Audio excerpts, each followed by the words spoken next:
avez cité le Congo. Qu'est-ce qui manque pour que le Congo devienne un producteur exportateur de produits agricoles? Par exemple, l'État d'Équateur, moi je connais bien, j'ai introduit la TVA au Congo. Oui, je rappelle aux téléspectateurs, j'ai passé des je ne l'ai pas précisé au début de l'émission parce que je pensais que tout le monde vous connaissait. Vous êtes professeur de droit fiscal et vous avez conseillé... J'ai passé des mois et des mois, voilà, le Maroc, des mois et des mois. Voilà. Mais l'énergie, ces barrages d'Inga, c'est installé, il y en a, mais tout ça ne fonctionne pas sur les chutes d'Inga. Le Congo peut électrifier l'Afrique entière, donc ça, il faudrait peut-être au moins qu'on en dise un point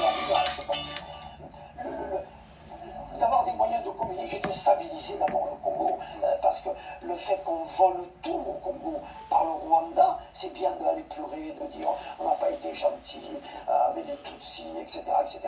Mais le Rwanda pire. Et derrière le Rwanda, il y a les États-Unis et il y a Israël.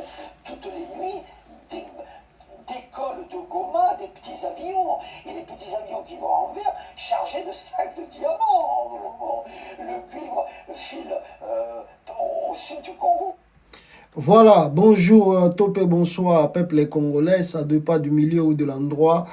Beaucoup d'occasions, il y a Bisso, en tout cas, depuis encore, la chaîne Nabiso Congo, États-Unis TV, et Bino Ouebolandaka Biso tout le temps. Boye Malamu, Bakata chaîne Bino, je suis Joël Condé, votre humble serviteur qui vous présente tous les jours l'émission selon l'occasion, le moment, le temps.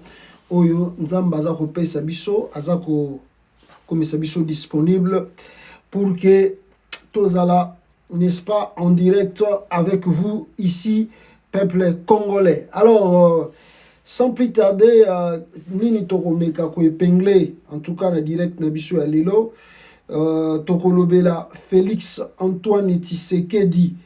En tout cas, j'ai vu une vidéo, mais je ne suis pas encore sûr. Hein.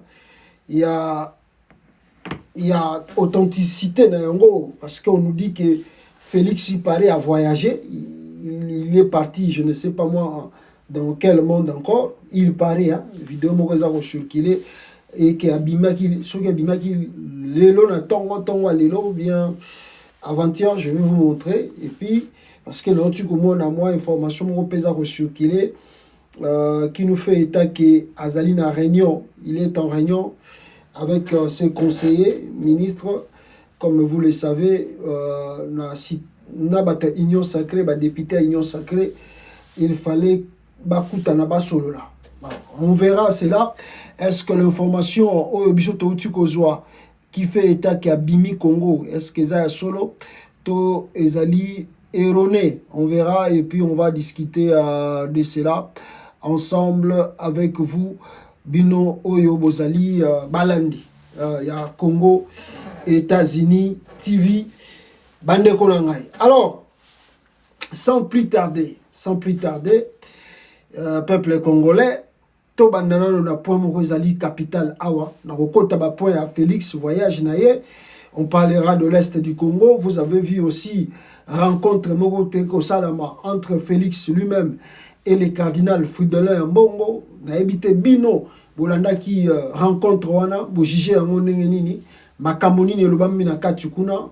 Et Tokomeka ko développer Corneille Nanga qui avance et puis on verra aussi Vitalo Kamere alias Lwakasingize Kamere na Mboso Nkodia et ça koyinda toujours dans l'Assemblée nationale et puis à la fin de compte nous allons essayer ya kolobela opposition parce que Bomoni Martin Fayulu a lancé campagne. Il y a touche pas à ma constitution. On parlera de tout cela à travers notre direct. Alors, je voulais commencer cette émission Bino Bozako Landangai na likambo moko euti ko salama, n'est-ce pas, na Matadi. Et na kata Matadi, on nous informe que le gouvernement congolais a outil côté ka a qui parti à port naba français et bato basala na kata port wana na moment tozo sabino bazali kolela. Le retombé, donc on peut dire même voyage au Félix Tshisekedi à Salaki Yawa na France, c'est comme ici à Yaki Koteka port à Matadi. Et habitant ya Matadi to ba travailleur ya port ba lui ba ko sala marche munene pour na ko revendiquer situation wana. Je peux lire et puis on va développer dans la Sabino ma décision ba travailleur ya port bazakoloba. Province du Congo central. Les retombées de la visite présidentielle de Félix Tshilombo en France. Alors, bradage à ville du prix du port de l'Onatra Matadi à la France. Donc, Félix Alinga Kabango, n'a français, à Kabango, n'a Bolloré, à gérer port et Matadi. Boyebi Bolloré. Donc, la plupart, il y a ma port, il y a Afrique, Awa. C'est la France qui gère ça à travers Moutunaye, Obabengaka, Bolloré. Donc, Félix Tshisekedi a signé un contrat, n'a pas français, pour attiquer la bango ba gérer port Yamatadi. Alors, de Kassavubu, Mobutu Sese Seko, en passant par Mouzé Laurent Désiré Kabila et Joseph Kabila Kabange, aucun président ni régime n'a jamais osé signer cette haute trahison. Cette mafia planifiée et organisée par les frappeurs du régime Tshilombo, régime tribalo ethnique actuel au pouvoir.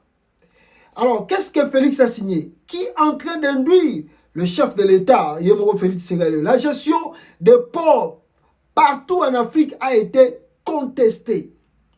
De partenariats brisés en Côte d'Ivoire, en Guinée, au Niger plutôt. Curieusement, c'est en RDC où le régime des gangs, de voleurs de deniers publics, des brigands signent en catimini, Yakubatama, un tel contrat de bradage du port de Matadi avec la France. Alors, le syndicat de l'ONATRA, Félix Tshisekedi, a annulé le contrat parce qu'ils ne sont pas prêts. Il y a cédé port wana namaboko yaba français. Moi, je crois que nakoki ko interpeller bandeko nyonso, tout pas simplement le travailleur il y a Congo central, mais les Congo dans le monde entier et en particulier il y a Congo central. Donc, vraiment, si on regarde la politique actuelle au Congo, les Congo ont perdu un peu de leaders politiques. Ça, on doit les reconnaître. Les Congo des Congo ont perdu des leaders politiques. Il n'y en a plus. Il n'y en a plus, il n'y en a plus. Moi, mon qui c'est Moutaza Romeka, mais Boyebi Mengazali, c'est Jean-Claude Mvouemba. Il y a le Baranae, Boyebi Bango, politicien Congo, le Bakassi, il y a un événement. Ce qui est événement, c'est observer. Moi, mon qui est Jean-Claude Mvouemba. Les autres là qui sont là, Boyebi qui est Bazali Nabango, Batouoyo, ceux qui Félix Aleki, Bagangi, béton. Donc, ils n'ont pas le temps de contester. Oh, tout Félix Azar Osala Nakata Congo central. Alors, vous allez se rendre compte que à part Mobutu Aleka et plutôt Kassavubu est parti. Après Kassavubu, son Botali politique à Congo, les Bakongo ne sont plus revenus pour être premier ministre du pays. Ils n'ont pas occupé de postes clés dans la majorité des gouvernements du Maganakata Congo. Jamais Bogoyoka Mukongo Aza ministre de la justice. Bogoyoka Mukongo Azali, par exemple, même procureur de la République, c'est difficile. Donc vous voyez que c'est trop compliqué. Dans l'histoire, il y a RDC Lelo, dans Makambo, Tozali vivre. Alors, à part cela aussi, le Congo central, les ali na barrage Dinga. À part barrage Dinga, tozali na pétrole oyo Angola lelo azali ko exploiter. Angola za ko exploiter pétrole wana ezala na Mwanda. Les habitants ya Congo central baza ko bénéficier na bango na rien. Politiquement, baza ko bénéficier na rien. Ils n'ont pas de poste clé dans la majorité des gouvernements Bimaka. Même dans les entreprises, il y a l'État. Ba Congo bazalaka na lisusu na ba poste minene te. Bazalaka su na ngote. Na Matadi kuna soko kei. Okomona même na port ngwa Matadi. Ba ya bacha. Ba Congo bango mokuto bakoma na boka observateur. Batalaka kaka. Batalaka observaka. Balobaka te. Bi Mukongo ye aza mutu kimia. Mukongo azalaka mutu kimia a revendikaka te. Alobaka pete. Na or que soki botali histoire ya mboka oyo ya RDC. Bato babanda lutte oyo mema Congo ekoma indépendant, c'est le Bakongo.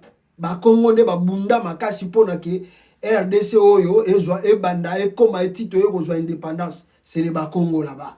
Mais on a effacé cette histoire.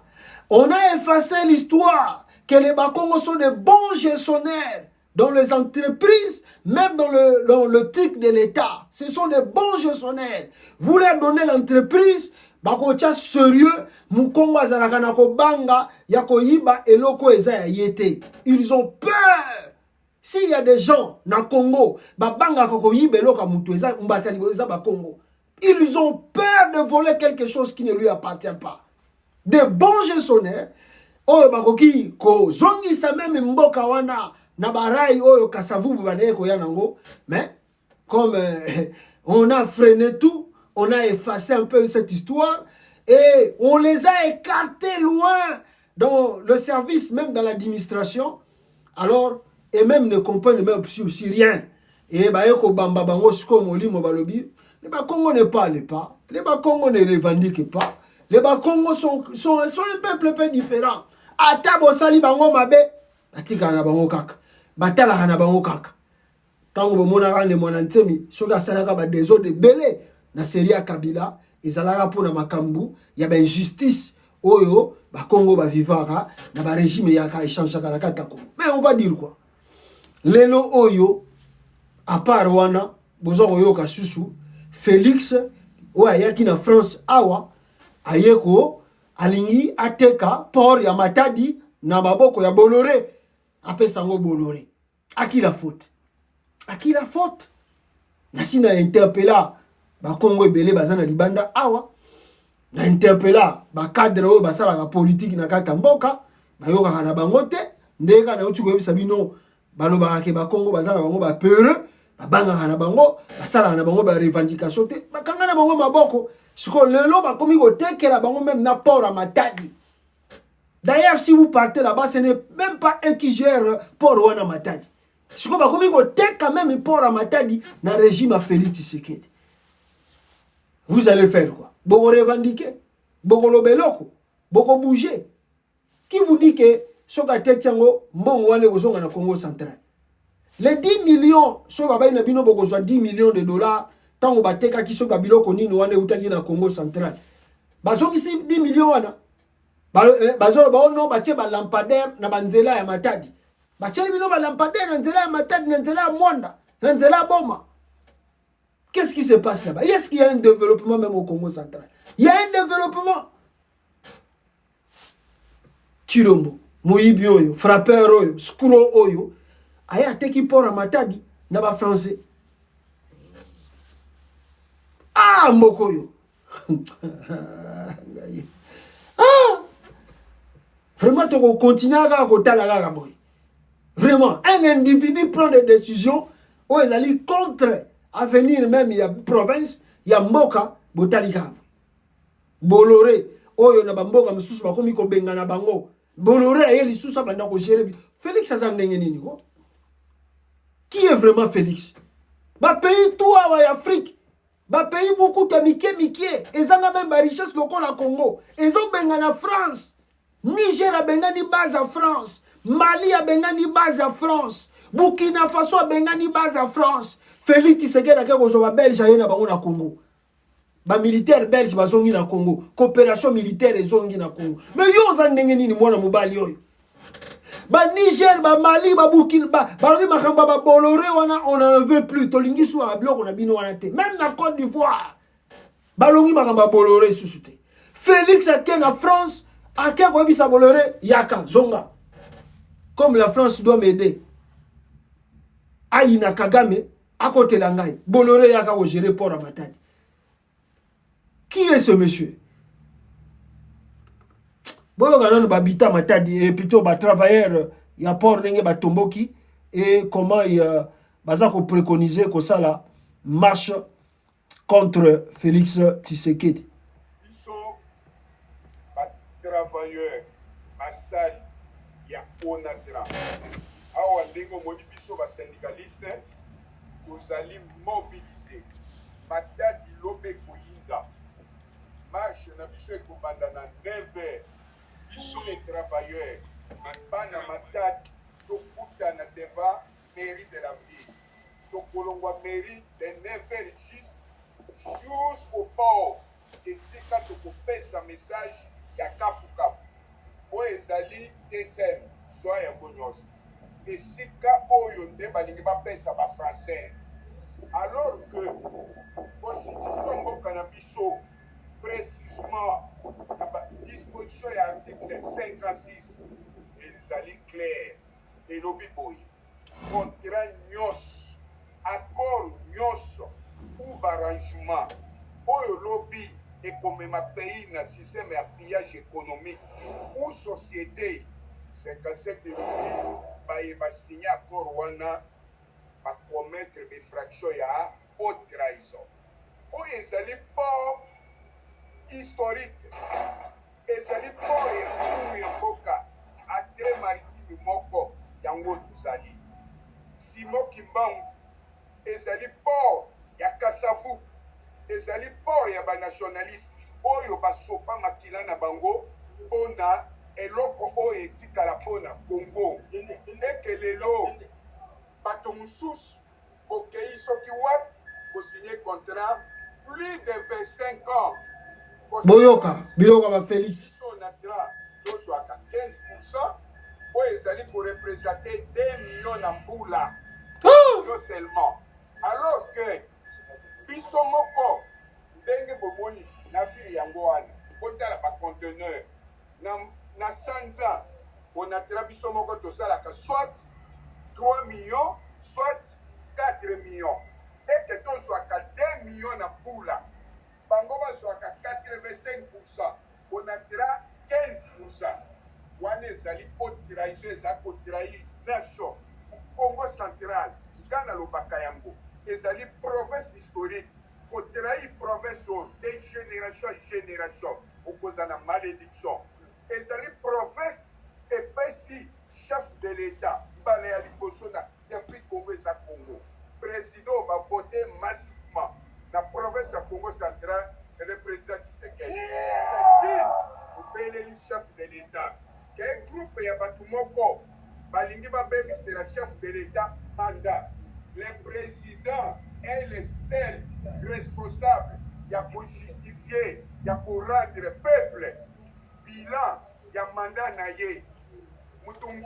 C'est le président de la République. C'est pourquoi Bisso Lelo, lobby, Tokosala, marche. Les robages, on a travaillé pour souffrir. Mais paiement 5 mois. Situation est très difficile. Conséquence, chemin de fer est paralysé. Baye ba bombi chemin de fer. Na ba contraire l'hôpital. Et on sur chemin de fer. Maintenant c'est ça ya makasi. Parti boye, eloko ya boye. Ba pesa bino et puis ba paya, ba français. Aussi ma ba français wana. Ba rwandais bazali photo lo ba. On a biso ekoleka. Awa oya komeka. Bakokuta biso na port L-O-L. On a très viva. Viva. On a très viva. Viva. Nous sommes déterminés. Tata mokonze kolo bano na traba likakayomi. Lobi to kolakisa yo ke biso toza simana yo. Contrat oyo ekolekaka terame. Et tout matadi mobile. Voilà. Voilà. Bolandi bango peuple congolais. Balobi tout matadi mobilisé pour barrer la route. Voilà. On a parlé de la nation. Le 13 juillet 2023, l'État peut son entrant bon naïe. Donc, sopa,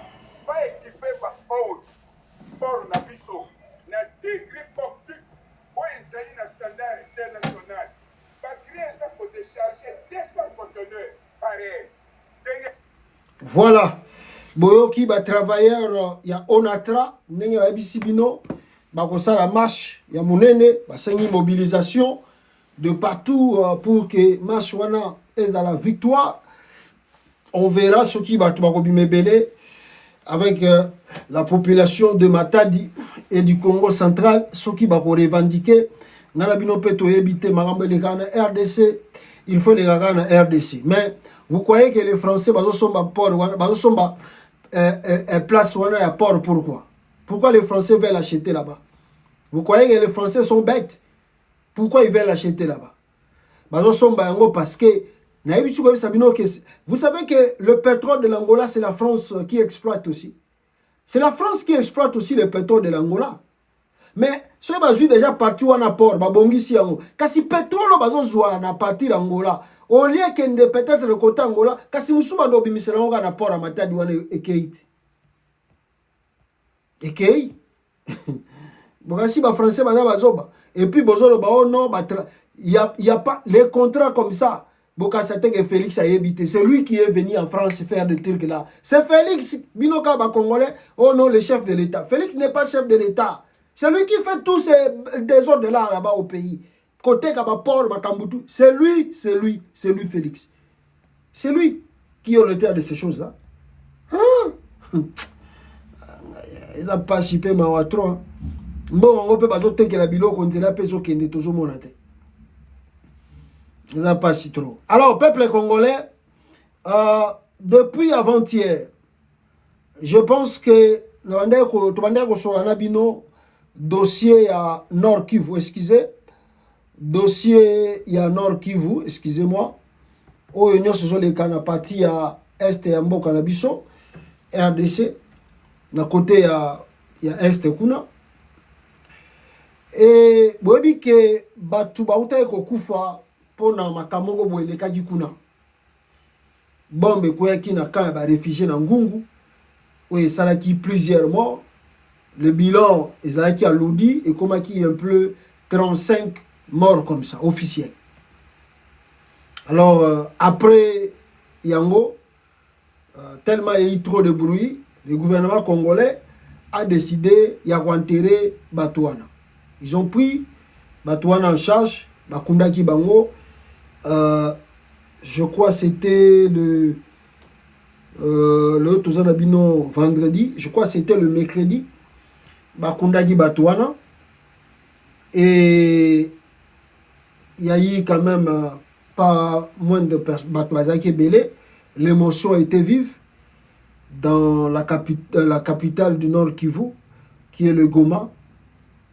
Émotion Zalaki, parce que cortège Okunda Batouana et Zalaki en tout cas monene. Je peux vous montrer, excusez-moi parce que dans mes cas Joango né dans l'Axabino et Simbité. Donc voilà le cortège Oyo et Memaki pour et cortège on a tout, c'était des cercueils. Oyo Tambolaki dans la centre-ville, il y a Goma pour na kokende kokunda bande konabiso Oyo bakufaki plus de 37.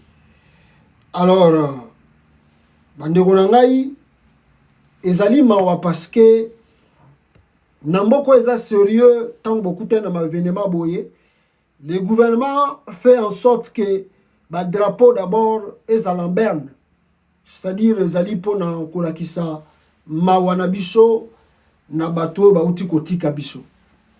Le chef de l'État doit toujours être là, surtout qu'ils a 37, prononcer un mot même de la circonstance et compatir avec sa population. Goma était en pleurs. Bana Goma baza kolela. Batu misusu bakufeli ba papa, batu misusu bakufeli ba mama, batu misusu bakufeli ba yaya, ba leki et ba misusu batikali ba orphelin. Je pense même ya mwana oyo balakisa kibiso que maman na ya kufa ki na bal et que mwana tikala ki na mukongo.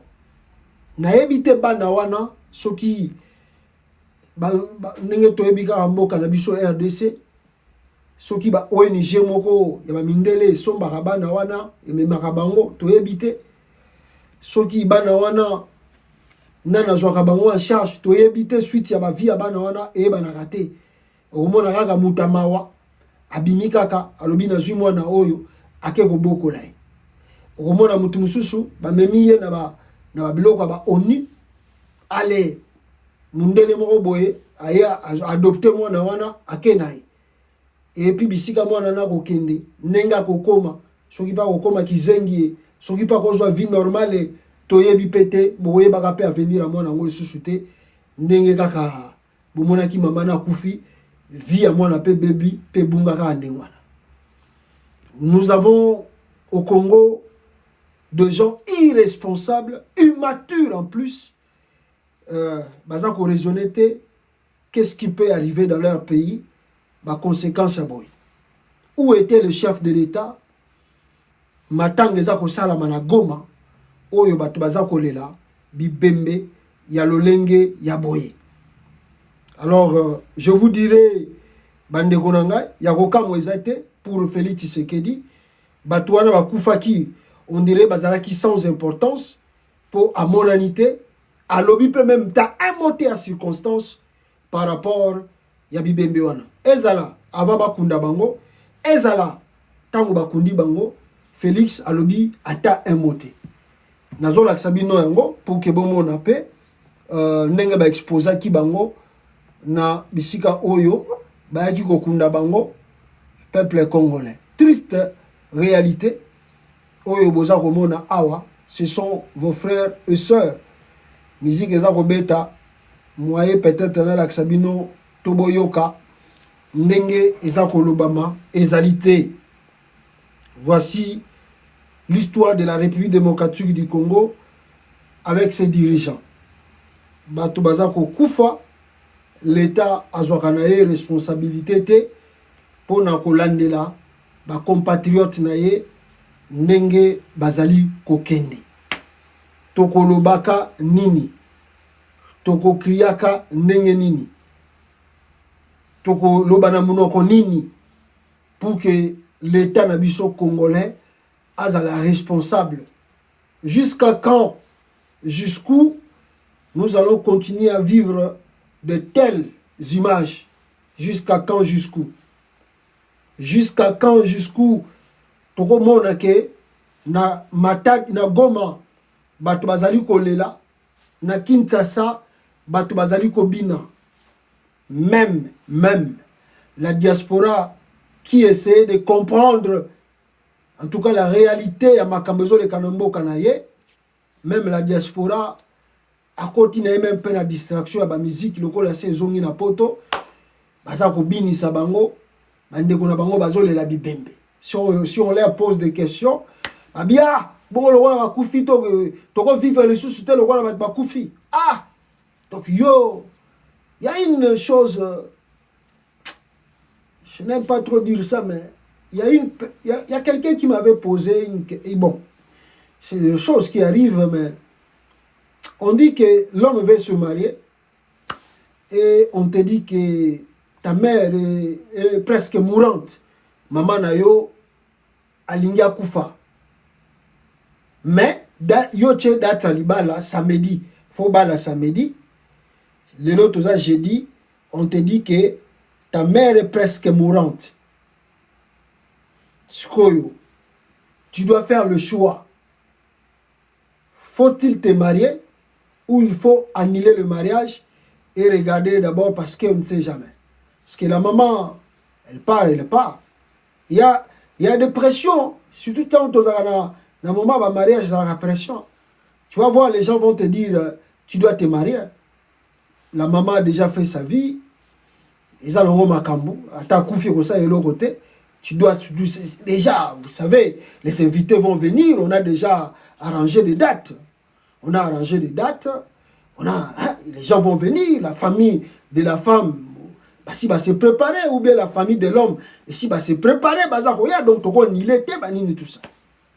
Mais la maman, tu regardes, la maman est mourante, ou ton père est presque Azokoufa. Mourant déjà, Azokoufa.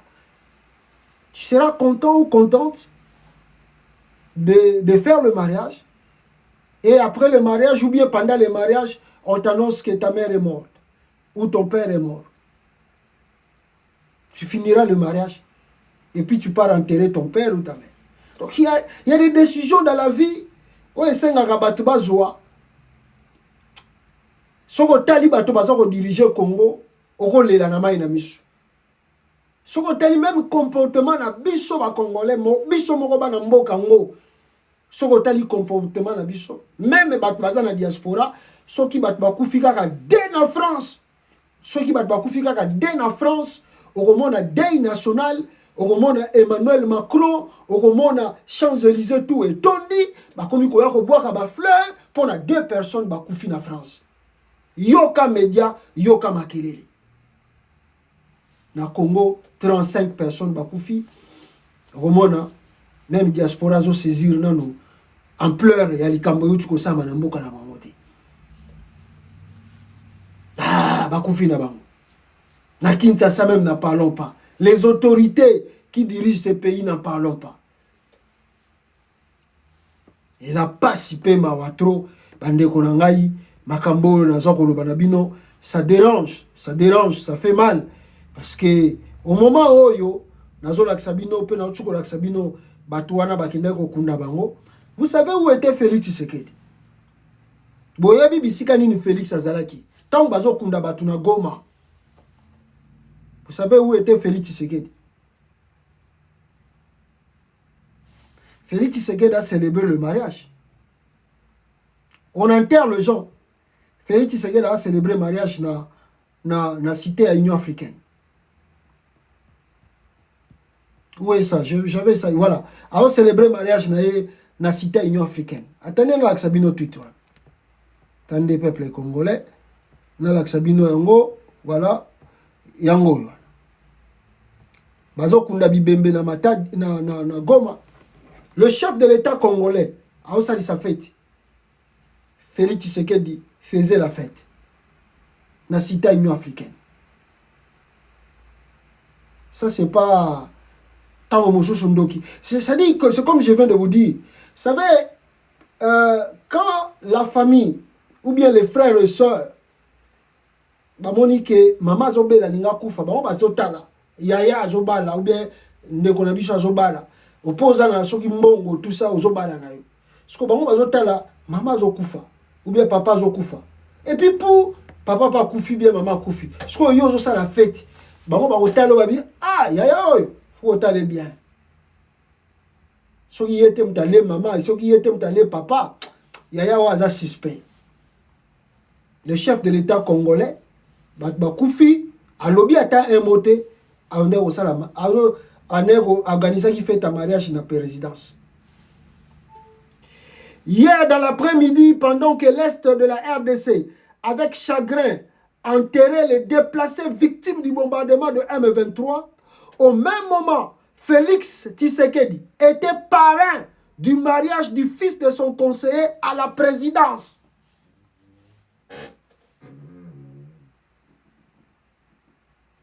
Je répète encore. Hier dans l'après-midi, pendant que l'Est de la RDC, avec chagrin, enterrait le déplacé victime du bombardement de M23, au même moment, Félix Tshisekedi était parrain du mariage du fils de son conseiller à la présidence. Vous avez renouvelé le pire acquis de l'histoire de l'humanité. On enterre le gens à Goma. Votre président était parrain du mariage. Au lieu de se rendre dans un endroit de deuil, Félix Tshisekedi était dans l'endroit où on fête. Président de la RDC, père de famille. C'est pour dire, les morts sont déjà morts, nous on est en vie, on doit continuer à vivre. D'ailleurs, il est dit à tout moment, Félix Alobango à tout moment, Sokolani Makamba Congo, on va vivre tout Koufano qui n'a tension. C'est le chef de l'État congolais qui dit ça. Yondem to Bongisa Congo, Landa Makamba Congo ano Koufa Pamba. C'est le chef de l'État congolais, votre soi-disant président de la République. Bazako Kunda Batu. Namboka nae, il y a appareil à mariage, mais au même moment, à Tindi délégation kuna, il y a aussi un fait un mariage dans la cité Union africaine. C'est Kagame. C'est Kagame ici. Ça, c'est Kagame. C'est la France, c'est les États-Unis Qui n'aime pas le Congo? Qui n'aime pas le Congo? Babi Bembe wane kufi. Soki nzambe na lola yo kaka losambo ya bato. Nzamba kutana na yo papa. Nzamba kutana na yo. Et continue de célébrer la fête comme tu le fais. Mais Nzamba likola mona yo. Au même moment aussi, pour clôturer ces chapitres, excusez-moi de parler de ces temps. Ça fait mal parce que si tu as un cœur, tu peux pleurer parce que donc c'est vraiment triste. C'est vraiment triste. C'est la réalité du Congo, on n'a pas d'autre chose à dire. C'est pas possible. Au même moment, dans le camp de déplacés, Mboule Betaki, Mboka Wanaga RDC, Mboule Betaki, camp de déplacés de guerre. Je vous montre encore une vidéo, comment les déplacés de guerre, Bazolé là, parce qu'ils n'ont pas des endroits, ils n'ont pas de toit. Bazan Sika Okimate, Yakovandate, Yakobata Mambolate. Au Congo, en RDC, votre pays.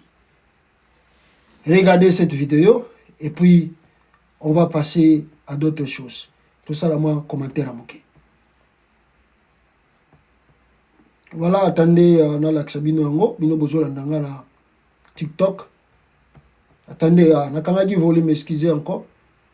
Kangagi volume, excusez. Nakangagi volume.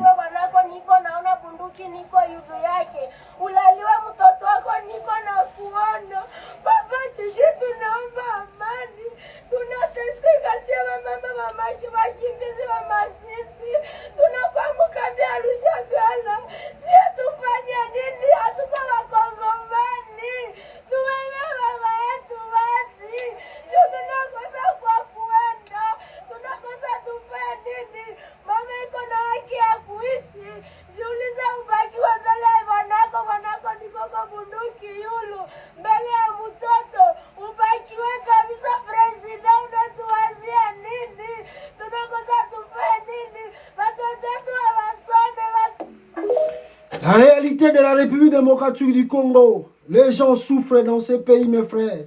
Les gens souffrent dans ces pays. Les gens souffrent dans ces pays. Le Congo a besoin de toi. Yozana Libanda, Ozwaki, Tobengango chance, Tobengango grâce, Tobengango nini. Souviens-toi du Congo, mon frère, ma soeur. Quand tu manges, quand tu bois, quand tu conduis ta voiture, quand tu te réveilles un bon matin, tu regardes ta femme, tu regardes ton mari, tu regardes tes enfants. Souviens-toi, il y a des gens qui passent des moments difficiles dans ces pays. Il y a des moments que au talibé blanc comme sous Tozouaka, tu pleures toi-même. Tu ne sais pas qu'est-ce que tu peux dire, qu'est-ce que tu peux faire. La réalité du Congo, on peut le changer. C'est nous, c'est nous. Nous avons la responsabilité de changer ces pays. Si ceux qui nous ont balinga qui ont Congolais, Congolaises, ils savaient le pourquoi. N'abandonnons pas le Congo. Totika Congo te, mes frères, mes soeurs. Bino Totika Congo te parce que to si to bimi na biso libanda, parce que to koma na ba vie to koma nango, to bossa na Congo te. To bossa na Congo. N'oublions pas cette histoire. N'oublions pas l'histoire du Congo.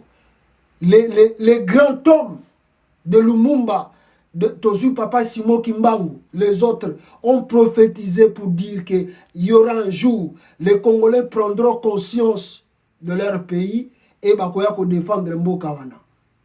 On parlait de nous, que nous allons prendre conscience pour défendre le Congo, défendre l'avenir de ce pays.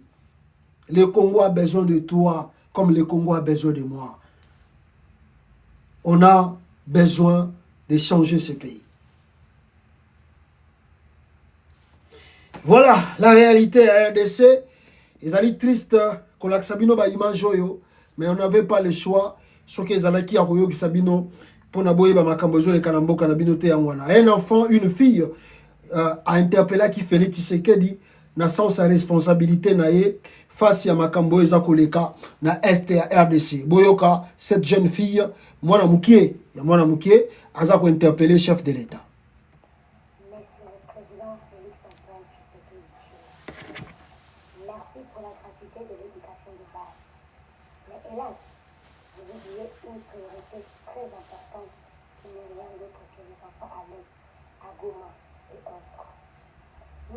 Kinshasa, nous dormons paisiblement alors que nos frères sont en train de souffrir. Vous êtes Congolais de père et de mère. Pas que vous, pas que moi, mais eux aussi ils sont Congolais.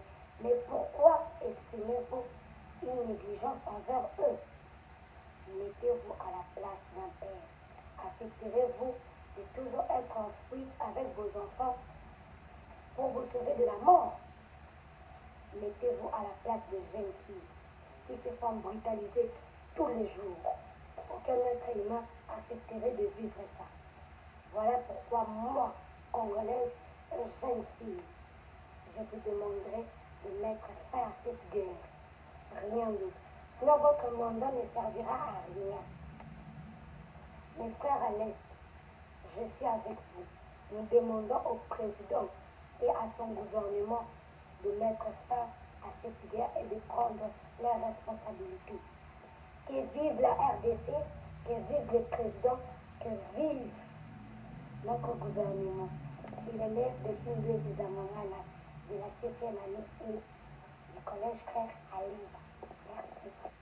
Voilà, merci à la fille qui vient d'interpeller Félix Tshisekedi de prendre ses responsabilités face au désastre Ezakosalama Namboka. Alors, je vais sauter ces chapitres rapidement, mais avant de sauter le chapitre en question,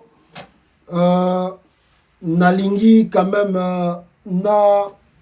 loba un deux mots na Fally Ipupa oyo anilaki concert qui était prévu na partie wana. Fally Ipupa avait annulé plutôt le concert où ezalaki prévu betama na côté wana.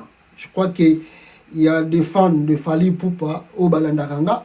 Des fois quand je suis critique envers lui, ces fans, les fans de Fally Ipupa m'appellent pour me dire oh pasta, des fois on critique à Fally trop.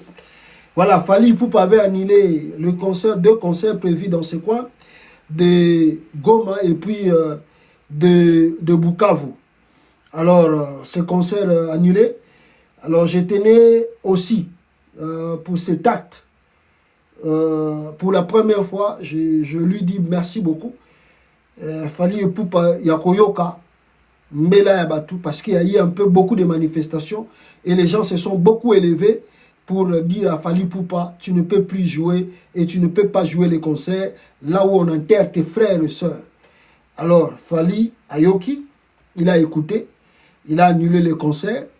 En tout cas, bras au cœur, mon frère Fally Ipupa, je te dis merci beaucoup pour cet acte envers tes compatriotes. L'argent n'a pas de fin, mais l'acte que tu viens de poser est plus que l'argent au Kwaï Kozwa na quoi à pays wana. Merci beaucoup Fally Ipupa.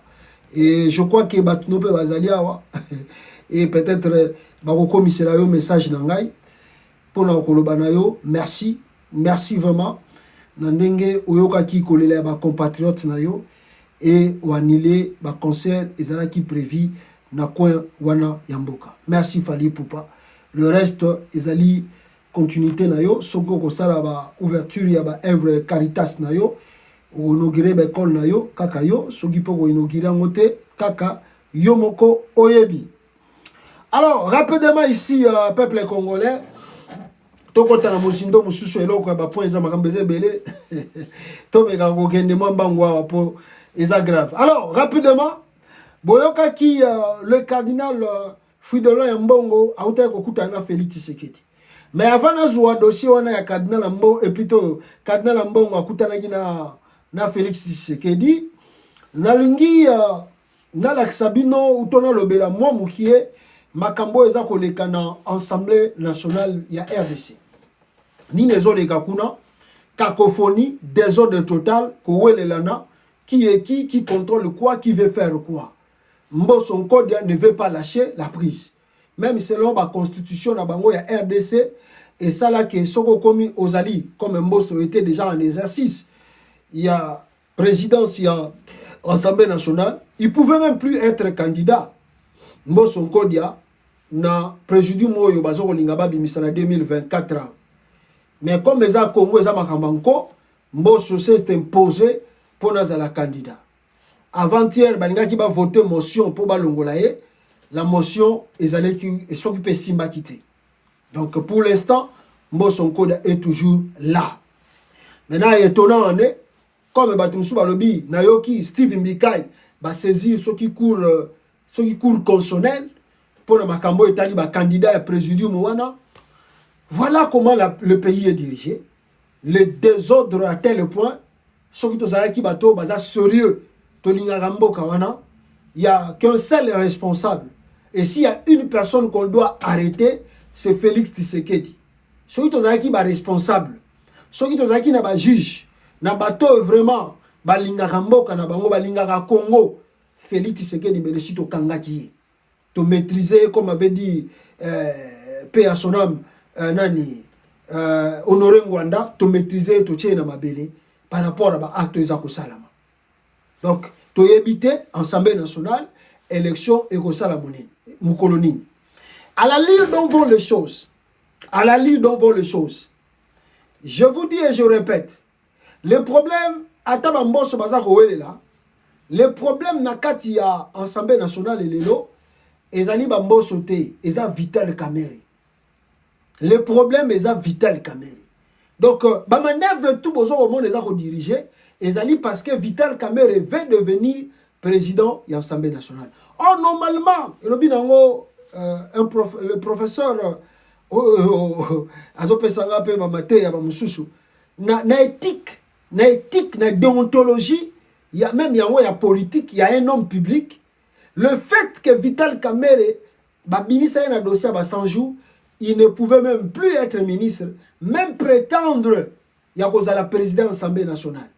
Pour un respect, il y a Mboka, respect, il y a opinion nationale et internationale. Mais comme les gens ont RDC qui parate, to qui parapete, il y a un gens qui ont kokumisa Kamerhe, a comme président de l'Assemblée nationale, Nasima Kamerhe, bango pi balia.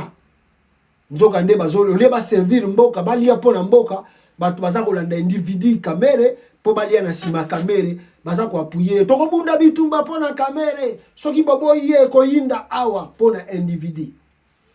Alors lokola Félix alingi Kamerhe te yango na bozo ko mona manœuvre tout eza ko se dérouler na carte Assemblée nationale.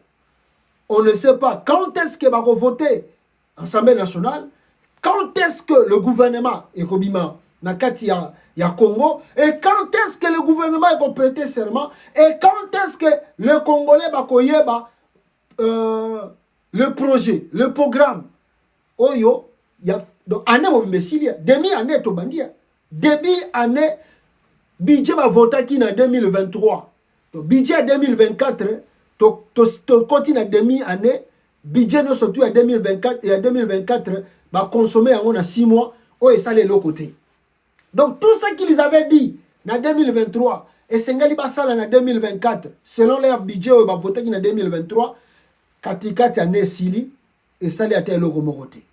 Pourquoi? Yé koto yongate, ngakuna koto yete yeko. So yibo lingi bo mona élection et salama, Vital Kamerhe longolaka kombo na ye. So ga Vital Kamerhe longoli kombo na ye, élection Assemblée nationale wana bo mona pe salami na pète tout et puis bo moni gouvernement bimi. Félix n'aime pas Kamerhe. Je dis ça et je le dirai. Même ici, par erreur, que Kamerhe est le bimi président de l'Assemblée nationale, Félix n'aime pas que Kamerhe soit président de l'Assemblée nationale. Alinga Rangote. On est là, on vivra les choses. Ah, bah, qu'on saisir le cours constitutionnel. Total à son cours constitutionnel à Wego Lobanini. Namakambo Nengeza Rokin. Désolé, Zalelo. Ata. Désolé, continue à Congo lelo. Même dans l'hémicycle, on a. Ah. Ata Uto Benga Kabilaza, il est très. Kabila ko accepter bilo côté soit à Bomi Assemblée nationale ngo annuler pe élection on surtout mbala moko to bandela zéro. Kabila ne peut pas accepter des bêtises pareilles. Oh, toujours vivre les lots. Dis jamais vu quoi. Dis jamais vu. Et en même temps, na ba désordre on les a ko sala manango partout. En même temps, ce qui se passe c'est quoi? Attendez là la Sabino image moko, le calcul politique eza ko se dérouler kuna. Question de savoir positionnement dans 2028. qui sera à la place de Félix Tshisekedi. Donc, pour le petit calcul qui empoisonne déjà le deuxième mandat. Donc, Kamere, Mbosso, les autres. Donc, ils font déjà les calculs pour 2028. Et Félix, connaissant que bateau, personne n'a pas position, Kamere, compliqué en 2028. Félix ne veut pas aussi que Kamere ait sa transparence, ait sa boyebi, na kate hémicycle, sinon tu as bloqué, tu as évité de négocier. Allez, bouton, complication, élection au salamate. Pour les appétits, calcul, alors, kuna na l'Assemblée nationale, et le Romogo Moye Salama, exacté bande konanga. Mawatro, Nakatia RDC, film ezako Salama, ba Congolais pe, bazana bango ba spectateurs, bazaka ko observer. En même temps, dans ce même pays, Moula o eute ko beta lobi na Kinshasa, même le boulevard du 30 juin, complètement inondé. Nenge bozana idete. Boulevard du 30 juin, complètement inondé. Awa. Oh, excusez, oh, yangote, wapango. Boulevard du 30 juin. Voilà, yango. Vous allez peut-être vous demander c'est quelle rivière, on est à quel niveau. Je voulais préciser simplement qu'on est sur le boulevard Lumumba. Boulevard Lumumba. Au bord de Kalemi. Oh, Kota Kalemi. Na Kinshasa peut kuna grave. Devant là-bas c'est l'aéroport, donc j'essaie un peu d'évoluer pour tenter de monter. Na Kalemi Mboula, na Kinshasa Mboula, ba inondation partout. Même comment la ville de Kalemi est complètement inondée. Complètement inondée. C'est sur le boulevard. Talamay. Aéroport tout inondé. Et là, il n'y a pas un plan. Il n'y a pas un plan. Oh, pour évacuer, il n'y en a pas. Il n'y a pas un plan. Il n'y a pas même de matériel. Il n'y en a pas. Kinshasa, boulevard du 30 juin, inondé. Côté à ma campagne, vidéo, inondé. Il n'y a pas un plan. Tout est paralysé là-bas au Congo. Tout est paralysé. Où est le gouvernement? Gouvernement pesati. Ah non. Et puis de l'autre côté, on m'envoie encore une vidéo. Ah Nzambe. Ah non. RDC Zamakampo. On m'envoie une vidéo. La vidéo, je ne peux pas vous montrer. Où est accident Salamakina de l'aéroport Anjili. Plus de 12 morts. Le gouvernement n'a pas dressé un bilan et plutôt un mot de condoléances. N'a pas victime de Koufa Nzela Anjili. 12. Bakoufi na pembe aéroport Anjili wana 12. Sans un mot, il n'y a pas de gouvernement. Bakoufi na bango. Ah te. Ah, yango monigo. Tala. Bon, c'est vrai, mutuno sota été trobité que faut que soit nationalité. Na lobité que non, il faut qu'on soit plutôt nationalité. Ya bamboka o bisika okomi. Ah. Mais c'est-à-dire, les gens vivent comme Atabanyamana Zamba bazara organisé comme les kabiso ba congolais. Comme les kabatu bazara diriger Congo. Même Banyamana Zamba bazara bien organisé parce que ce qu'on tali même ba gorille. Gorille sont à ko tambola. Hein? Bogomona gorille sont à tambola. Soka leki azo leka na boulevard. À hôtel manakatikata boulevard. Qu'est-ce qu'il va faire? À Gotcha boulevard, à terminer boulevard, excusez-moi. Alors, qu'est-ce que à Gotcha là? Gorille a terminé à Katikata ya boulevard. Azo lekisa, moi si na leki, bananae ba leki, batunae tu ba leki, atali na sima mutaza susute, après a continuer à landi bango. Mais na Congo, même Banyama bazo vivre bien pour les kaba, batu ba être humain. Les gens viennent de mourir, plus de 12 dans l'aéroport Rwanda. On n'a pas demandé, on n'a pas dressé le bilan. On ne sait pas pourquoi Bakoufeli, qui est fautif, qui est responsable. Et les qui n'a bango, basu yango baketchana ba marque, baluki ba famille, nana outi wapi aza wapi, tout ça. Et les qui nango, et les qui. Ah!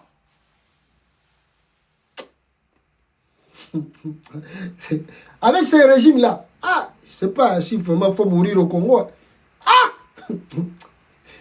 avec bateau dirigé. Non, oui, elle m'a reçu au Babisinga Baké Congo. Ah, pourquoi il y a un zoom à un Mikolo? Là, vous avez que Congo, on a tel ah, Mboka wana. Avec les désordres de là-bas. On va faire l'équipe est à part Wana, même quand on a Kinwana, on m'envoie encore une vidéo. Si koyo, ezali, ya non ya ba condition banzela o ezama be, gouvernement tonga kate.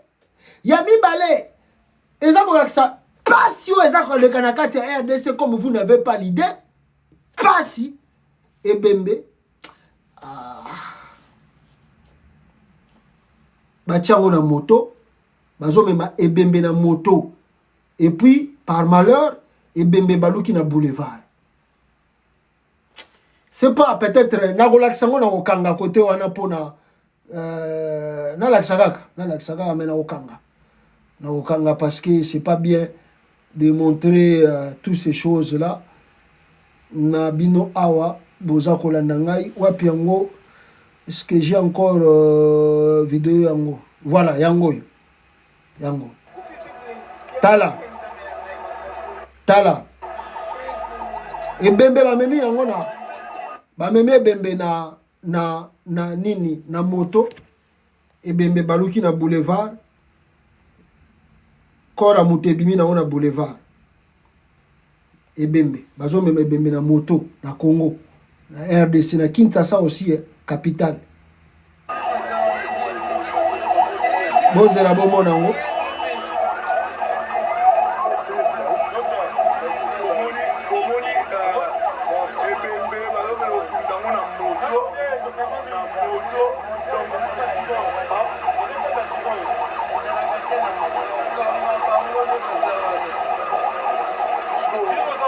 ebembe bamemi yango na moto donc mawatro na kokanga kote wana voilà voici le corps de ce monsieur voilà bomoni corps yango wana ebembe na moto ekwei na boulevard bamemaki corps wana na moto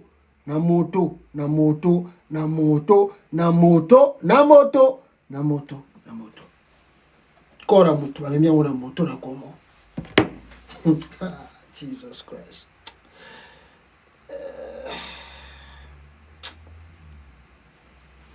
C'est pas possible, c'est pas possible. Je sais pas qu'est-ce que je peux vous dire encore. Donc, il n'y a plus rien à dire. Tout les cabandés qu'on a eu. Vous comprenez, comprenez mon émotion, comme disait Maréchal Mobutu. Comprenez mon émotion. Comprenez mon émotion. Alors, pendant ce temps-là, Félix Tshisekedi avait reçu le maréchal, et plutôt le cardinal Ambongo. J'ai 2 points à développer. Ayamba qui cardinal Ambongo na katia présidence. Il y a eu beaucoup de choses au Amérique Kolobanaye. Et le cardinal Ambongo, tant Abimaki Wana, il a précisé à l'Obaki Boye, au sujet de déclaration, le préalable a dit qu'il s'est agi d'un malentendu. Il s'agissait plutôt d'un malentendu. Oyo tant il y a lobby, va interpréter ma propos nae ndenge oye alignaka lobela yangote. Je crois que nous nous retrouvons sur un seul point. En tant que chef de l'État, son souci est le bien du peuple congolais. S'implique corps et âme pour que ce pays puisse retrouver sa sérénité et être respectabilité sur la scène internationale. C'est le combat, hein, c'est le combat qui est en train d'être mené par Félix Tshisekedi, par exemple. Notre part, étant qu'Église, notre souci est aussi le bien de ce même pays. Sorti en Bongo, Tangabimaki, et pas il y a Félix Tshisekedi. Alors, les bouches se sont dit, est-ce que Ezali, comment je peux dire, est-ce que Tori Kolobake Félix a sali repli na oyo bango babandaki pour na bakanga mbongo. Si on raisonne bien, on peut dire oui, basali repli wana oyo bango balingaki bakangela mbongo, bamoni ke arrêté a mbongo ça peut leur coûter cher. Ils ont compris que leur manœuvre dilatoire et qu'on s'imbattait et qu'on l'écatait, avec la pression qui augmentait déjà à la diaspora, au pays, et Zalaki à Makassi, alors on dit que ceux qui te tiennent beaucoup pas en bongo, le pays risque de connaître les choses graves. Parce que, un, Mbongo n'est ni politicien, Mbongo n'a jamais travaillé dans le service de l'État, et il est seulement prêtre. Arrêtez Mbongo et que ça m'a créé le belé. Et amener même, le fait même, il y a comme Mbongo kaka na justice, bamona ke ba telemisa Mbongo azo samba, et que ça la image moko ya ma bé, makasi nakata homo. Et Félix a compris, mais c'est déjà trop tard. C'est déjà trop tard, parce qu'au moment où je vous parle, beaucoup de pays de l'Afrique de l'Ouest, de l'Afrique de l'Est, d'autres pays ont envoyé des lettres pour soutenir les cardinaux Mbongo. Alors Félix Tshisekedi s'est senti isolé dans la scène internationale et qu'à Monique, avec des lettres, ils ont circulé partout dans le monde. Alors s'il arrivait que moi j'arrête à Mbongo, donc batouana toute église catholique au bazar dans le monde, bakolingela maman na boule, baoyebisa ba papa, boyebi qui est pape. Bino bomona ba papa wana baza batumukiye.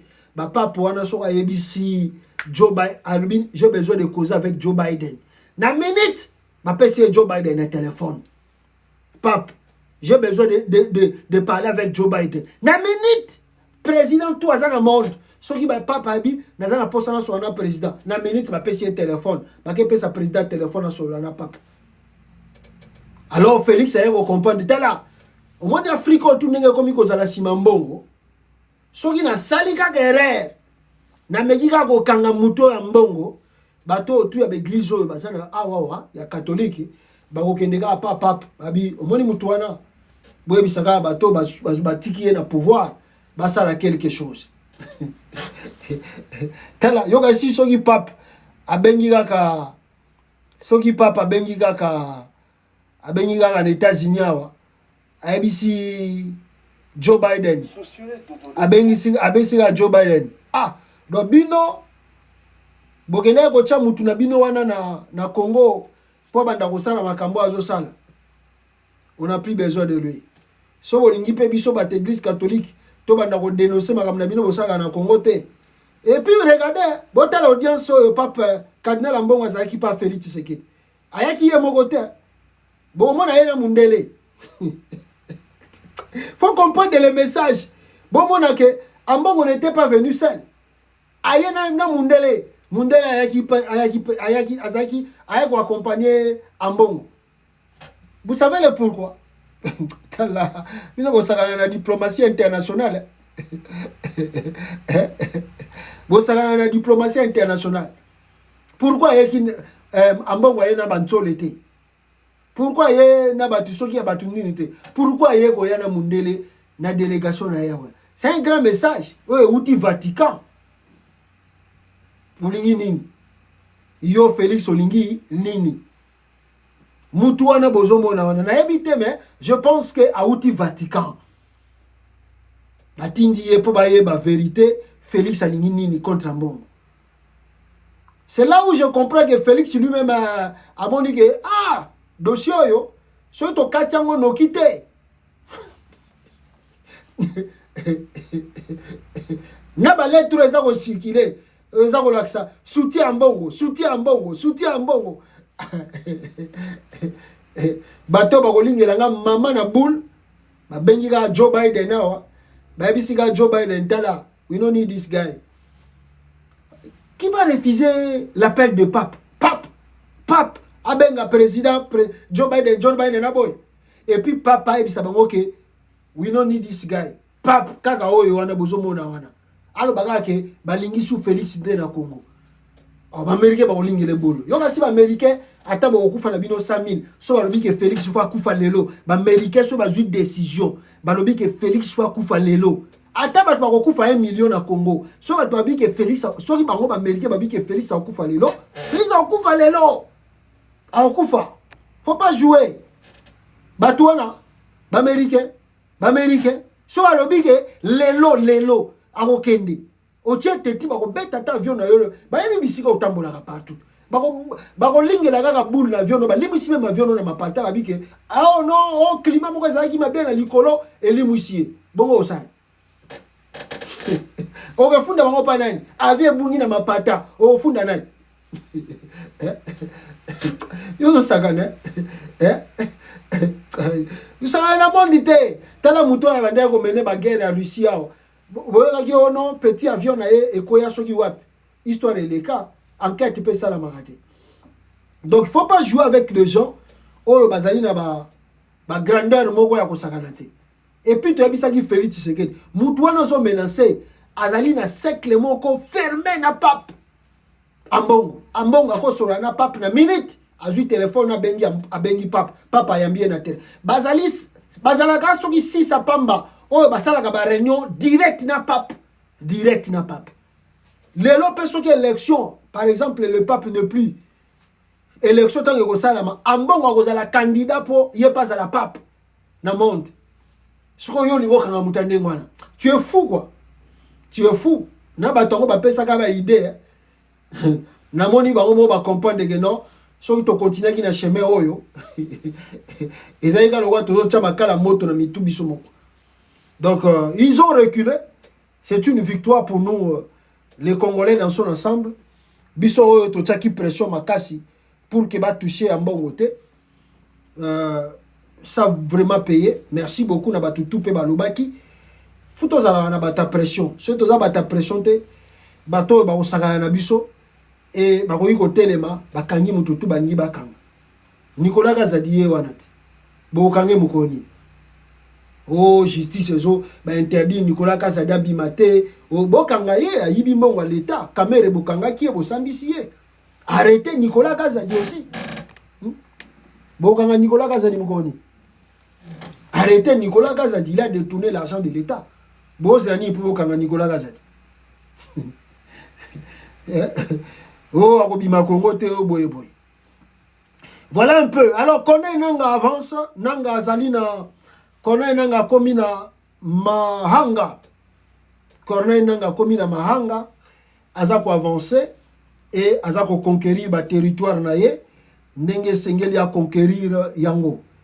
Et puis il y a ba rebelle na ye oyo mususu balobaki ke bazalaki na FARDC bake pa Nanga bakufi te bazalika na bango na Nanga. Effectif ya Corneille Nanga ezako avancer et bazako promettre population babangelo côté bako défendre bango gouvernement ya RDC akoya sukokota bisika bango bananga bazo contrôler te. Mais to tu koyoka que gouvernement ya RDC il paraît gouvernement ya Congo a lancé qui offensive selon Radio Okapi pour ko reconquérir to ko conquérir ba territoire tout, ba village tout, oyo AFC-M23 yananga bazo contrôler. Baza ko s'appuyer sur les Wazalendo pour na basala opération wana. Et ko Simba, je vous dis non parce que tant ba lancer opération wana, offensive et salami, l'AFC de Nanga M23 ba qui ko récupérer Mahanga ou ezali parce que Franzo Sama makasi na Masisi côté Yamasisi. Alors, je crois que le lot aux le 17 mai, il faut d'atoyo et réfléchir Félix Tshisekedi bien. Qu'est-ce qui s'est passé au Congo le 17 mai? Ce botali ndenge nanga za ko recruter na maso azoko manango tango babanda ko ya fa de ça aux en capacité à tirer ta munduki.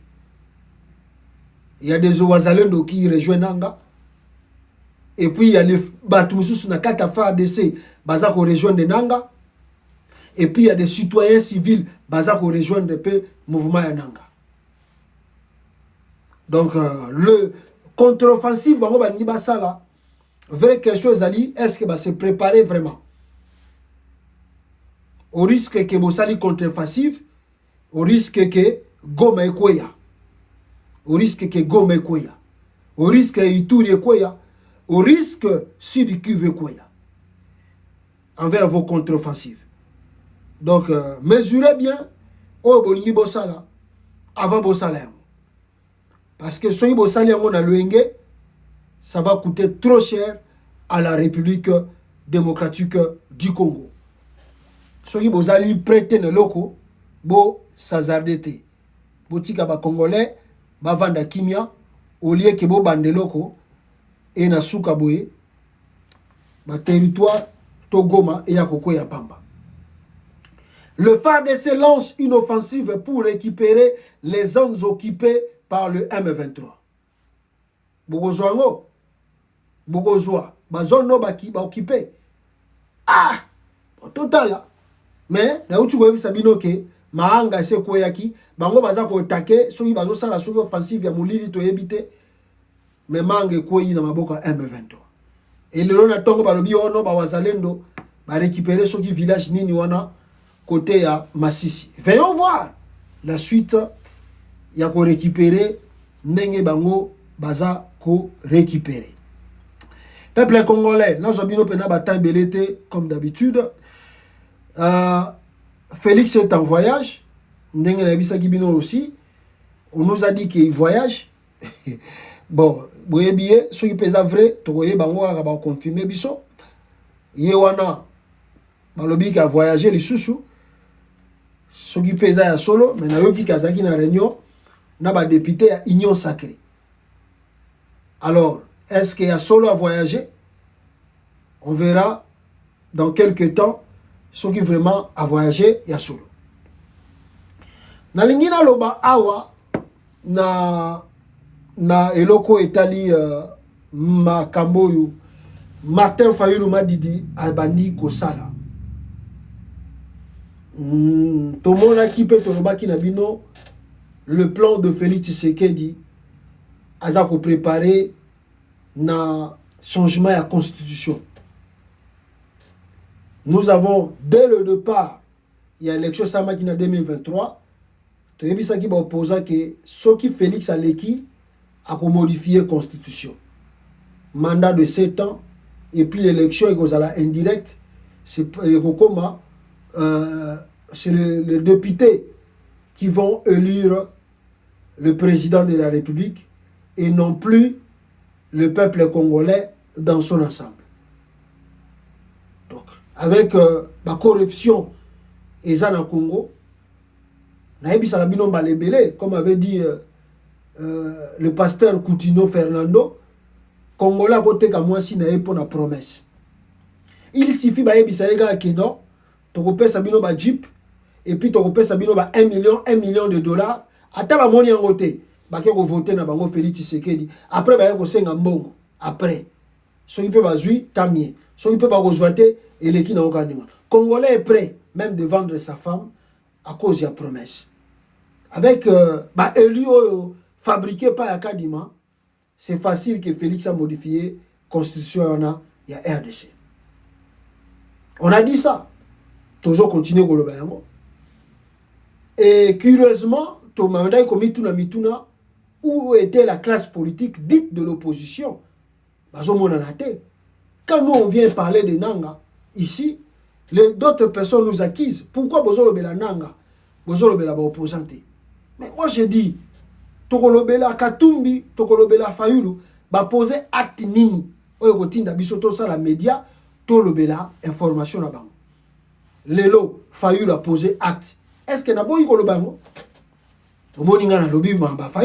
Parce qu'il a posé acte. Il pose l'acte. Mais vous ne posez rien. Donc, non. Faut dire des choses. Fayulu a banni mobilisation. Pour que Félix Tshisekedi a touché constitution T. Le vieux Martin Fayulu. Ce Bolandi parcours, il y a Martin Fayulu. Azalaka, je peux dire le plus éveillé ou le premier à commencer quelque chose. Il y a Malamu. Oyo binope batubozo landaye. Il faut me soutenir. Et puis beaucoup soutenir le vieux Martin Fayulu. Ce Bolandi, la plupart des temps, il y a ma dénonciation. ya ko manifestation mutu azalaka initiateur na yango et puis asalaka baction oyo bakongole bamonaka ya liboso Martin Fayulu azalaka parmi bato wana. Martin Fayulu neti lelo Martin Fayulu abandi opération touche pas ma constitution bazoleka na bakatier bazolobela biloko wana. Maintenant le problème en est le combat que vieux notre aîné Martin Fayulu auti kobanda aokenango tina suka ira jusqu'au bout. Il y a combat oyo ya touche pas ma constitution aokenango tina suka. Il y aura partie des choses qui vont changer na tamuki. Vous connaissez na robeta histoire te babilo comme ça andai koloba après le temps et bunga na ngoka boy. Mais est-ce que combat oyo notre né Martin Fayulu auti kobanda akokene nango tina suka. Alors soka okene nango tina suka, je pense que la majorité des Congolais ba ko adhérer na idéologie na ye touche pas ma constitution. Mais est-ce que le vieux ne veut pas changer? Tokota ndenge makambo ezokende. Maintenant, Martin Fayulu azo mobiliser ba base, azo loba yango, azo sala mama kele le bandi na kata Congo. Siko vraie question mususu ye ezali. Martin Fayulu n'est pas le seul opposant au Congo. En termes de benga opposant, na oyo basalaki élection en 2023. Fayulu n'est pas le seul. Il y a aussi Moïse Katumbi qui aussi lui Koutou Katumbi a des députés et sénateurs à l'hémicycle là-bas, au Parlement et au Sénat et à l'Assemblée nationale. Bon, Katumbi, lui, il n'a pas encore écouté l'idée Félix Tshisekedi à 16 ans de changer de constitution. Katumbi n'a pas écouté, n'a pas écouté, n'a été. Na moni set kikuna kenda kikuna Katumbi ayambie alakisia babilanga na ndenga azosala bilanga. Mais est-ce que makambo yo ya ko changer constitution Katumbi ayoki ngona nte? Maintenant qu'est-ce que Katumbi attend pour que lui aussi akota na ben ya ko préparer peuple. Ya ko bando ko préparer peuple. Parce que le problème, il y a classe politique à Congo. Tant que Komao, Babache date, débat bandit l'assemblée, ne Bogomona, oh peuple boya, boya. Bogomona démarche, Bakangi Batu, Babeti Masasi, constitution Sikebimi na Congo. Ba opposant Basalika démarche à Pamba, constitution Sikebandi na Congo. Parce que vraie mobilisation fait banana Tongo, n'enge Fayulu la bandi. Ndenge Fayulu la bandi. Vraie opposition banda sikoyo touche pas ma constitution. Mais moi je me demande maintenant si Fayulu n'est pas le seul opposant, il y a aussi Katumbi qui est là. Maintenant Katumbi attend quoi pour il n'y ait pas banda mobilisation? Il attend la dernière minute. Qu'est-ce que Katumbi attend? Vous attendez que Félix Alo Banabino na terme clair que je vais changer la constitution. Et si Tozo Sabino que ndenge boyoka ki bazo koloba, batouana bazo na plein ba changer la constitution. Alors il faut que les opposants a déjà éveillé et puis banda déjà conveillé peuple dès aujourd'hui pour la web sabango que attention, bato ba yibaki élection na bino na 2018. Bato ba yibaki élection na bino na 2023. Tala bazo na idée pour ba s'éterniser dans pouvoir. Qu'est-ce qu'on peut faire pour notre bloquer Bango? Bon, ça l'après, quand ils viennent que pour. C'est aujourd'hui qu'on commence à mobiliser. Non attendre la dernière minute pour Bandoro Bimisabatou, pour la 2 marches, 3 marches après histoire de Silinao. C'est aujourd'hui qu'on veut voir qui est opposant au Congo. C'est aujourd'hui. Parce que moi, je ne comprends pas. On montre une vidéo de Katumbi, Naka Shobwe, Katumbi, à Zako. Ça la bilo qu'on a na cache kuna. Ça c'est quoi ça? Ça c'est quoi ça? Ça c'est quoi ça? Les gens parlent de choses sérieuses. Oh yo yo, et ça goya na mboka. Oh non, voici là où Katumbi arrange. On n'a pas besoin de ça. Katumbi, toi Toi, tu voulais que les Congolais te donnent de confiance pour que, comme président, le pays souffre. Non, Kachobwe qui souffre, c'est les Congolais dans son ensemble. Bazali ko souffrir les Kachobwe où on montre que Katumbi a fabriqué ça, Katumbi a arrangé ça. On n'en a pas besoin. Les Congolais, Katumbi a bien travaillé. Non. On n'a pas besoin de ça. On a besoin que Katumbi se montre dynamique dans la politique où il a accepté d'être opposant. Katumbi doit se montrer que je suis opposant. Voilà les actes que je pose comme étant opposant de ce régime Tshisekedi. Et que Tshisekedi, si tu oses changer la constitution, tu nous trouveras dans la rue devant toi et tu ne le feras pas parce que nous allons défendre ce pays et les valeurs de ce pays. Mais vous filmez Kachobwe, Katumbi a fait ça, Kachobwe c'est bien, voici Katumbi. On n'a pas besoin de ça, Kachobwe, c'est-à-dire entité personnelle, on est à Katumbi. On n'a pas besoin de ça. Les Congolais, Bazako Luka Mboka dans son ensemble est bonga. Mboka dans son ensemble est bonga, pas parti à Kachobwe, village à Katumbi est bonga, non. Donc, aujourd'hui, nous parlons de le problème qui va arriver, le changement de la constitution. Et il faut que l'opposant va le bas. Soit besoin le battre, donc, Mawatron. Donc, non, il faut pas. Les opposants ne se cachent pas. Bon, loba, Fayulu, Namoni a bandi kola kabama puta, ne touche pas à ma constitution, ne touche pas. Eh, question de tout dit Fayulu.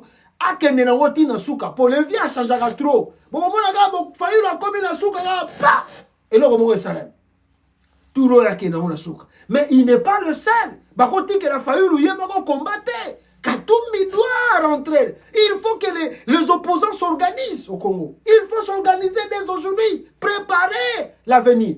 Ba opposants chacun pour soi, Dieu pour tous, ba vandi na bango ba panzani na bango tange okoma babandi ko voter dans l'Assemblée nationale, oyoka Katumbi aye Kinshasa. Ou bien Moïse Fayulu ake katanga bake okuta na réunion. On va préparer la marche. Mais tangu bozo makambe bandi bo ko préparer ba réunion tenengeni.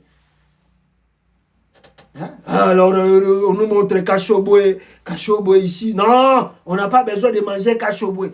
Le Congo a besoin du changement. Tant politique, sécuritaire, économique, tout ça. Les Congolais ont besoin de changement partout, pas à Kachobwe. Kachobwe, on sait que Katumbi travaille bien. C'est un bosseur, c'est un grand travailleur. Il travaille. Mais maintenant, Katumbi doit s'impliquer dans la politique, réelle politique du pays. Il doit s'impliquer dans la politique. Vraie politique. L'opposant doit se battre. Nandenge bandi lelo. Et bandi lelo, Bobunda. Félix a changé de constitution. Pour Azoya a changé. Et puis, on a ça aussitôt. Pour ça, on a tard et la faux. Face à la tongo, pour ça, on a tongo, à calmer Bino déjà bien. Alors, Bino peut vous préparer. Boti qu'il est tenté. Ah, bon, là, c'est tout Kachobwe. Bah, Congolais, tout, bah, on y a la Kachobwe. Hein? Oh. Merci beaucoup. Merci beaucoup. Je crois que Bata Fayulu le score. Joël, Joël, pourquoi toi tu parles pas de Katumbi? Yolo ba Katumbi te pour nini? Bon, si quoi dans le lobby, mite balbino, je crois que vous allez peser. Non, quand l'information est là, on parle. S'il n'y a pas l'information, on ne parle pas. Donc, je parlais de Martin Fayulu parce qu'il vient de commencer quelque chose, mais on a souci dans les a via katate pour y a kataka na suka. Bon mon na suka boy pas Fayulu a changé le film et comme ici son non on irait on token d'élection. Mais vieux yo ba token d'élection te oh non ba sango ba ko bonde la ngai funa kende kaka. Ah mais yo ba ko kende susite o kesu ndeni o te ba sango nde ba bondoli. Wa ba sango ba bondeli fuka tokende. Ah, ok, l'élection pour limite, 3e boy, avec 4%. Ah, Félix en encore. Après 6 matins, Fayulu, 4%. Merci beaucoup, bino tout bozwita Olandangai. Tokute na bino prochainement. Aimez la vidéo et partagez bisika bozali. Bandeko nangai. À la prochaine. Ciao, ciao, ciao. Émission parce que je pensais que tout le monde vous connaissait. J'ai passé des Vous êtes mois. professeur de droit fiscal. Le Congo, le RDC, le Congo Kinshasa, pas le Congo Brazzaville, le Congo Kinshasa. Merci, hein, bandeko TikTok. Merci.